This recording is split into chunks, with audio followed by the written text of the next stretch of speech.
أعوذ بالله من الشيطان الرجيم. بسم الله الرحمن الرحيم. الصلاة والسلام عليك يا سيدي يا رسول الله وعلى آلك وأصحابك يا حبيب الله. الصلاة والسلام عليك يا نور الله وعلى آلك وأصحابك يا شفيع الله. سب کو السلام علیکم ورحمۃ اللہ وبرکاتہ. آج الحمدللہ ماہ رمضان کا چھٹا روزہ، رحمتوں والے دن کا آج چھٹا دن ہے. ایمان والیوں، آج مسجد میں جس عنوان پر میں نے بات کرنی ہے وہ ہے دو انعام. کیا؟ دو انعام. اور وہ دو انعام کون سے ہیں جو شہر اللہ کے اس بابرکت مہینے میں ہمیں عطا ہوئے؟ وہ ہے ایک رمضان، دوسرا قرآن. ایک رمضان اور دوسرا قرآن. ایمان والیوں، اللہ سبحانہ و تعالیٰ نے رمضان کی عظمت کے حوالے سے قرآن مجید فرقان حمید میں فرمایا ہے، بسم اللہ الرحمن الرحیم، یا ایھا الذین آمنوا کتب علیکم الصیام کما کتب علی الذین من قبلکم لعلکم تتقون. فرمان الہی ہے کہ اے وہ لوگ جو ایمان لائے ہو، تم پر روزے فرض کر دیے گئے جس طرح تم سے پچھلی امتوں پر فرض کیے گئے تھے. کیوں؟ لعلکم تتقون، تاکہ تم متقی بن جاؤ، تاکہ تم پرہیزگار بن جاؤ. یہ ہے رمضان کے روزوں کی عظمت. اب دوسرا کیا تھا؟ قرآن. اس کا باقاعدہ بیان تو انشاءاللہ تعالیٰ بشرط زندگی اور تندرستی میں لیلۃ القدر کی رات کروں گی، لیکن اس کے بارے میں اللہ سبحانہ و تعالیٰ نے فرمایا، بسم اللہ الرحمن الرحیم، شہر رمضان الذی انزل فیہ القرآن. یہ وہ مہینہ ہے جس میں اللہ سبحانہ و تعالیٰ نے قرآن نازل کیا. ایمان والیوں، نبی کریم صلی اللہ تعالیٰ علیہ وآلہ وسلم نے شعبان کے آخر میں ممبر پر بیٹھ کر خطبہ ارشاد فرمایا. آپ صلی اللہ تعالیٰ علیہ وآلہ وسلم نے فرمایا، اے میرے صحابہ سنو، اے میرے صحابہ سنو، کل جو مہینہ شروع ہو رہا ہے وہ شہر اللہ ہے، وہ اللہ کا مہینہ ہے. وہ کس کا مہینہ ہے؟ وہ اللہ کا مہینہ ہے. اس مہینے میں اگر کوئی ایک فرض ادا کرے، اس مہینے میں اگر کوئی ایک فرض ادا کرے تو اللہ سبحانہ و تعالیٰ اس کو 70 فرضوں کا ثواب عطا فرمائے گا. اور اگر کوئی ایک نفل ادا کرے، تو اللہ سبحانہ و تعالیٰ اس کو فرض کے برابر ثواب عطا کرے گا. کس کے برابر؟ اگر کسی نے فرض پڑھا تو اس کو 70 فرضوں کے برابر، اور اگر کسی نے نفل ایک پڑھا تو اس کو فرض کے برابر ثواب عطا کیا جائے گا. مزید اللہ کے نبی صلی اللہ علیہ وآلہ وسلم کا فرمان علی شان ہے کہ اس مہینے میں شیطان کو قید کر لیا جاتا ہے، اس کو زنجیروں میں جکڑ کر باندھ دیا جاتا ہے تاکہ وہ بندوں کو نیکی اور عبادت کرنے سے روک نہ سکے.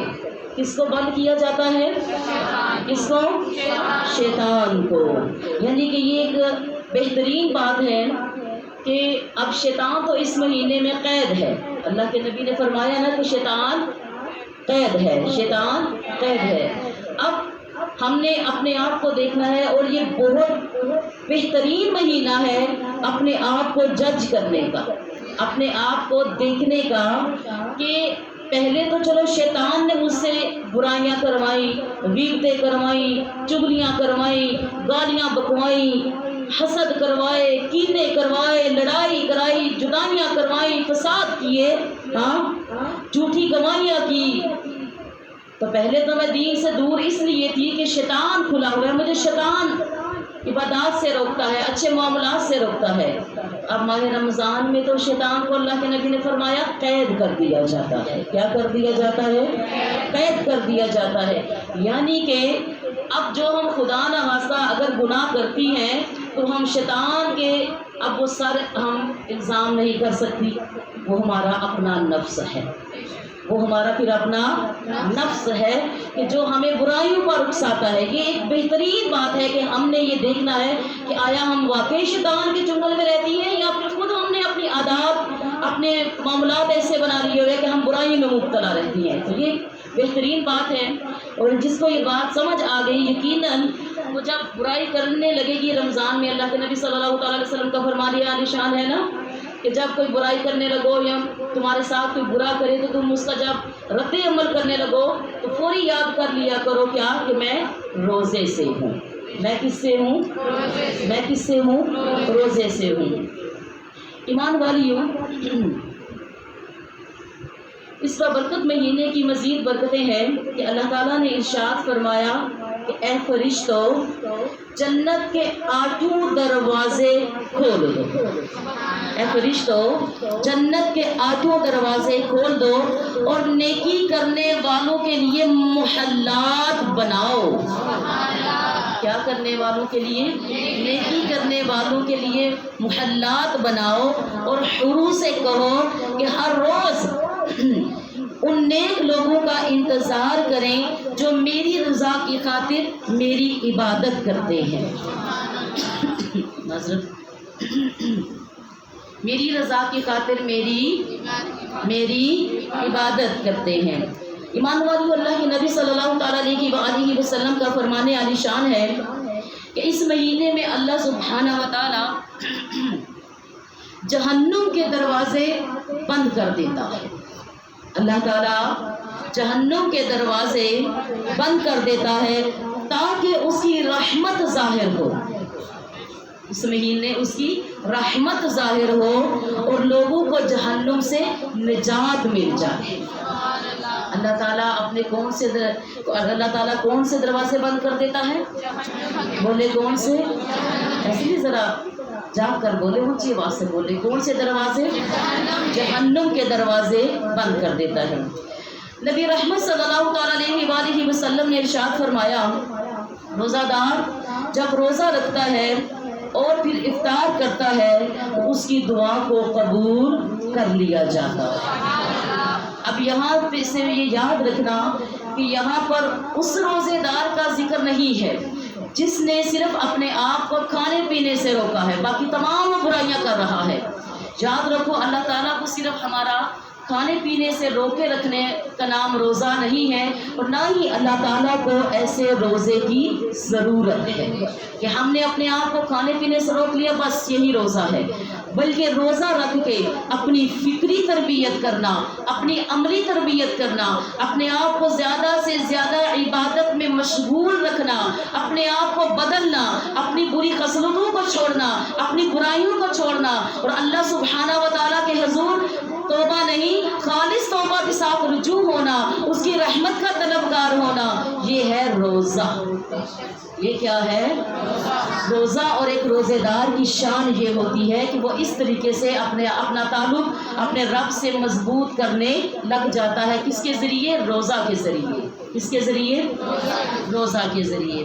تو ایمان والی اللہ کے نبی نے فرمایا اور جب وہ روزہ دار افطار کرنے والا اور روزہ افطار کرنے والا جو روزہ رکھتا ہے وہ افطار کرنے والا روزہ دار کسی روزہ دار کا روزہ افطار کرواتا ہے تو دوزخ سے وہ اتنا دور کر دیا جاتا ہے جیسے زمین اور آسمان. یعنی کہ اپنے دسترخوان کھول لو، لیکن صرف اپنے لیے نہیں دوسروں کے لیے بھی کھولو، اپنے ہمسایوں کو دیکھو کہ ان کو کسی چیز کی طلب تو نہیں ہے، اپنے رشتہ داروں میں دیکھو، ایسے نہ ہو کہ ایک بہن اسیر ہو کے کھا رہی ہے اور دوسری بہن فقیر بن کر روزہ افطار کر رہی ہے۔ ان چیزوں کا بھی ہم نے رمضان میں لحاظ کرنا ہے، احساس کرنا ہے کہ یہ نہیں، اور ہم تو آپ کو پتہ ہے کہ ہمیشہ یہ کہتے ہیں کہ اپنے دسترخوان سادہ کر لیجیے۔ ہم یہ نہیں کہتے کہ آپ اللہ کی نعمتوں کا کفران کریں یا معاذ اللہ کی نعمتوں کی ناشکری کریں۔ آپ ضرور ماہ رمضان میں دسترخوانوں کو وسعت دی جاتی ہے، ان کو رزق کو بڑھا دیا جاتا ہے، لیکن اس کو خالی اپنے لیے نہ سمیٹیں ان برکتوں کو، بلکہ برکتوں کو تقسیم کیجیے، ان رحمتوں کو تقسیم کیجیے، ان خوشیوں کو، ان انعامات کو تقسیم کیجیے، تو تقسیم کرنے میں برکت انشاءاللہ تعالیٰ آپ دیکھیں گے کہ آپ کے رزق میں بھی برکت، آپ کے رشتوں میں بھی برکت، اور پھر افطاری کے روزہ رکھنے کی بھی برکت انشاءاللہ تعالیٰ آپ کو حاصل ہوگی۔ ایمان والی، اللہ کے نبی نے فرمایا کہ جس نے روزہ دار کو پیٹ بھر کے کھانا کھلایا، جس نے روزہ دار کو پیٹ بھر کے کھانا کھلایا، قیامت کے روز اللہ کے نبی فرماتے ہیں میں یعنی کہ صلی اللہ تعالیٰ علیہ وآلہ وسلم اسے اس وقت حوض کوثر، ایسے نہیں، یہ کیسی آواز ہے، ہاں میرے نبی کہہ رہے ہیں کہ اس وقت میں اسے حوض کوثر کے جام پلاؤں گا، جب وہ پیاسا ہوگا پھر وہ کبھی بھوکا نہ رہے گا۔ ایمان والیو، اللہ کے نبی صلی اللہ تعالیٰ علیہ وآلہ وسلم کا فرمان عالی شان ہے کہ اس مہینے کا اول رحمت ہے، یعنی کہ یہ شہر اولہ رحمہ، تو اس مہینے کی جو پہلے 10 دن ہے ایمان والیو، اللہ کی رحمت ہم پر خوب برس رہی ہے، خوب برس رہی ہے، اور عرش الہی آسمان کے سب سے نیچے ہوتا ہے اور اپنے بندوں کو صدا دیتا ہے کوئی مجھ سے مانگنے والا، ہے کوئی مجھ سے رزق میں وسعت کی دعا کرنے والا، ہے کوئی مجھ سے بخشش کی طلب کرنے والا، تو آئیں اس رحمت کے مہینوں میں، اس رحمت کے عشرہ میں، رحمت کے دنوں میں اپنے رب سے ہم اپنا تعلق مضبوط کریں، اور یہ گناہگار سے پکار کر کہتی ہے کہ آؤ توبہ کر لو، آؤ میری رحمتوں کے سائے میں بیٹھو۔ اللہ تعالیٰ کی ایسی رحمتیں نازل ہوتی ہیں کہ ایمان والیوں جس کا انسانی عقل شمار بھی نہیں کر سکتی۔ ایمان والیوں، اب چند آپ کے سامنے اور پھر ایک اور بات بھی بتا دوں آپ کو میں کہ جیسے کہ اس رمضان کے مہینے میں جب 29واں روزہ آتا ہے تو اللہ سبحانہ و تعالیٰ جو اخلاص کے ساتھ روزہ رکھتا ہے، تراویح ادا کرتا ہے، اس دن اللہ تعالیٰ فرشتوں کو گواہ بنا کر اس بندے کی اور تمام ایسے بندوں کی جنہوں نے اخلاص کے ساتھ روزے رکھے اور تراویح ادا کی، انہیں معاف فرما دیتا ہے، بخش دیتا ہے اور فرشتوں کو گواہ بنا لیتا ہے۔ ہاں مگر ماں سوائے 4 بندوں کے، کن کے؟ کتنے؟ پریکٹیکل ہو جائیے، جاگ جائیے، کتنے بندوں کے؟ ماں سوائے 4 بندوں کو اللہ تعالیٰ نہیں بخشتا جب تک وہ خالص توبہ نہ کر لیں، اور ان میں پہلا شرابی، وہ جو مستقل شراب پینے کا عادی ہوتا ہے، وہ جو مستقل شراب پینے کا عادی ہوتا ہے۔ دوسرا والدین کا نافرمان، دوسرا کون سا؟ والدین کا نافرمان، اور تیسرا جھگڑالو، وہ جو اپنے رشتہ داروں سے اپنا رشتہ تعلق خراب رکھتا ہے، جھگڑالو طبیعت کا ہے، اور چوتھا وہ جس کے اندر کینہ ہوتا ہے، جس کے اندر کینہ ہوتا ہے، تو ایسے لوگوں کو اللہ تعالیٰ معاف نہیں کرتا۔ ہاں یعنی اس کی اپلیکیشن کو، اس کے روزے و تراویح کو رد کر دیا جاتا ہے جب تک وہ خالص توبہ نہ کرے، جب تک وہ مخلوق سے معافی نہ مانگے۔ ہمارا آج کا دستور یہ ہے کہ ہم غلطیاں لوگوں کے ساتھ کرتے ہیں اور معافی کے طلبگار اللہ سے ہوتے ہیں۔ ایسا ہی ہے نا آج ہمارے معاشرے میں۔ اصول تو اللہ تعالیٰ نے یہ بتایا کہ جس سے تم خطا کرتے ہو، جس سے تم برائی کرتے ہو، اسی سے توبہ کے طلبگار ہو، پہلے اس سے بخشواؤ پھر اللہ سے بخشوانا، کیونکہ ایمان والیوں اللہ تعالیٰ کا بھی ایک نظام اور دستور یہ ہے کہ اللہ سبحانہ و تعالیٰ نے فرمایا کہ حقوق اللہ کہیں پر جا کر معاف کر دوں گا، اگر تو نے میرے حقوق ادا نہ کیے، نماز روزہ حج زکوٰۃ میں تم نے چوری کی، تم نے کمی کی، کوتاہی کی، تو کہیں پر جا کر میں تجھے معاف کر دوں گا، ہاں سزا دوں گا، ضرور دوں گا۔ ہاں اگر تو نے میرے بندوں کے ساتھ زیادتی کی، فساد ڈالا، کینہ رکھا، بغض رکھا، تو نے میرے بندوں کے ساتھ برا رویہ کیا، تو میں خدا تجھے معاف نہیں کروں گا جب تک وہ بندہ تجھے معاف نہ کر۔ تو اب بات سمجھ آئی کہ ہمارا دستور کیا ہے کہ ہم غلطیاں، ہم برائیاں لوگوں کے ساتھ کرتے ہیں اور معافی کے طلبگار اللہ سے ہوتے ہیں۔ تو پھر آئیے اس رمضان ان نفرتوں کی دیواروں کو گرائیں، ان رنجشوں کی دیواروں کو گرائیں، ان کینہ بغض حسد کی دیواروں کو گرائیں اور یوں مل جائیں کہ ہم سے بندہ بھی راضی ہو جائے اور ہمارا خدا بھی راضی ہو جائے۔ ایمان والیوں، اللہ کرے کہ اس رمضان ہم حقیقی معنی میں اس کی رحمتیں لوٹیں۔ اب میں چند چیزیں آپ کو، آج چونکہ جمعۃ المبارک ہے تو آپ کو درود شریف کی چند فضیلتیں میں حدیث کی روشنی میں آپ کو بتانا چاہتی ہوں، اور آج سورہ کاف پڑھیے گا، درود پاک پڑھیے گا۔ ایمان والیوں، حبیب خدا صلی اللہ تعالیٰ علیہ وآلہ وسلم پر درود پاک پڑھنے والے پر اللہ تعالیٰ بھی درود بھیجتا ہے، اللہ تعالیٰ بھی درود بھیجتا ہے۔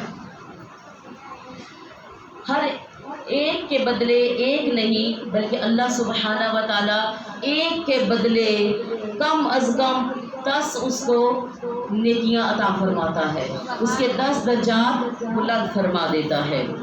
ایمان والیوں، درود پاک پڑھنے والے کے لیے اللہ تعالیٰ کے فرشتے رحمت اور بخشش کی دعائیں کرتے ہیں۔ کون سی؟ رحمت اور بخشش کی دعائیں کرتے ہیں۔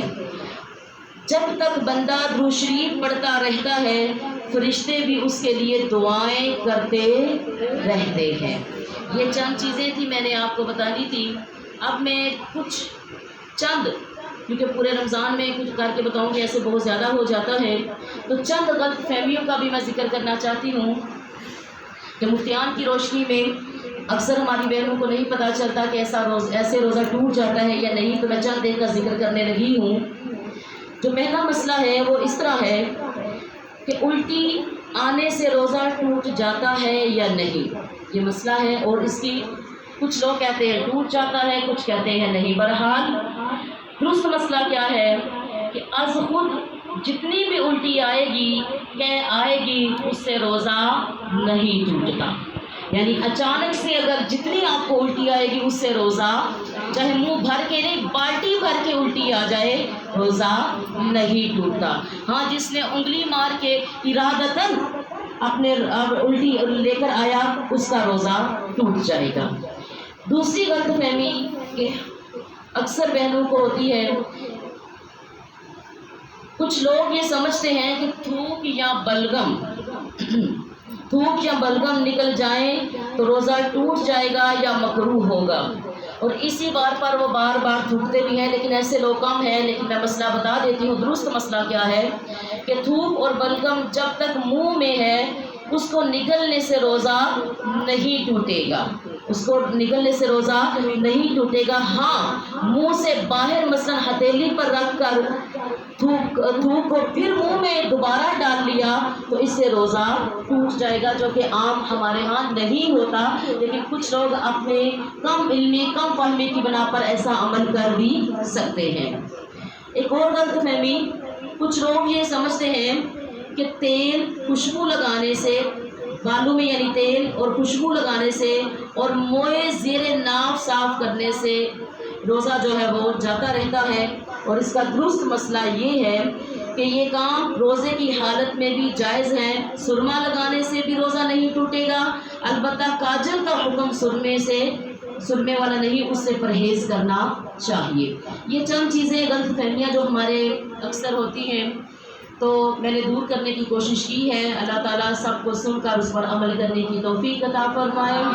وآخر دعوانا ان الحمد للہ رب العالمین. وجاء سید المرسلین. الصلاۃ والسلام علیک یا سیدی یا رسول اللہ وعلی آلک واصحابک یا حبیب اللہ.